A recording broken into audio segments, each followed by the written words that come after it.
ប្រទេសអ៊ីរ៉ង់ចេញមកស្ដីបន្ទោអាមេរិកបងប្អូនអូនៅថ្ងៃនោះតែម្ដងទី19ខែ1 2026យើងនឹងឯប្រទេសអ៊ីរ៉ង់គឺចេញមកស្ដីបន្ទោអាមេរិកថាគឺជាអ្នកនាំរឿង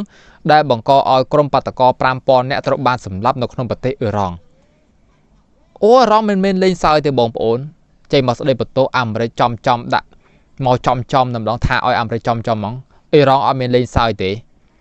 ថាដោយសារតែអាមេរិកនឹងឯងគឺជាអ្នកនាំរឿងនាំភ្លើងទៅឲ្យអ៊ីរ៉ង់ធ្វើឲ្យក្រុមបាតកោអ៊ីរ៉ង់ 5000 នាក់ហ្នឹងត្រូវបានសម្លាប់ណែ